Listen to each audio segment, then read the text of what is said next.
বারবার দেশে গণতন্ত্র ফিরিয়ে এনেছেন সাবেক প্রধানমন্ত্রী বেগম খালেদা জিয়া।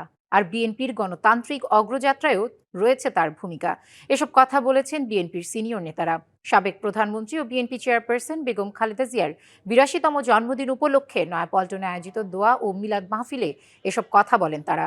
এ সময় দলের সাবেক মহাসচিব মির্জা ফখরুল ইসলাম আলমগীর বলেন, গণতন্ত্রের প্রশ্নে বেগম খালেদা জিয়া ছিলেন আমৃত্যু আপোষহীন। অনুষ্ঠানে দল ও দলের নেতাকর্মীদের বেগম খালেদা জিয়ার আদর্শকে ধারণ করে এগিয়ে যাওয়ার আহ্বান জানান অর্থমন্ত্রী আমির খসরু মাহমুদ চৌধুরী। বেগম খালেদা জিয়ার দেখানো পথ অনুসরণ করে দেশ গঠনে প্রধানমন্ত্রী তারেক রহমানকে সহযোগিতা করার আহ্বান জানান দলের আরেক নেতা গয়েশ্বর চন্দ্র রায়। খালেদা জিয়া শহীদ জিয়ার মতো, তাই মাটি যতক্ষণ আছে, মাটির উপর যতক্ষণ আছি, ততক্ষণ তার আদর্শ পালনের মধ্য দিয়ে তাকে সম্মানিত করতে চেষ্টা করব।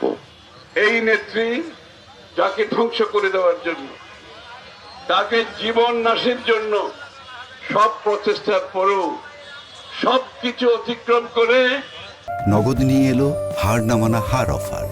সর্বনিম্ন ১০,০০০ টাকা রেমিটেন্স নগদে পাঠালে থাকছে স্বর্ণের হার জেতার সুযোগ। বাংলাদেশের সবচেয়ে জনপ্রিয় নেত্রী হিসেবে উনি উঠে এসেছেন। তিনি বাংলাদেশের ভাগ্যের সঙ্গে জড়িয়ে গিয়েছিলেন এবং বাংলাদেশকে বারবার তার নেতৃত্বে সংগ্রামের মধ্য দিয়ে গণতন্ত্রে ফিরিয়ে নিয়ে এসেছেন এবং বাংলাদেশকে সমৃদ্ধ করবার সংগ্রামে অংশগ্রহণ করেছেন, নেতৃত্ব দিয়েছেন।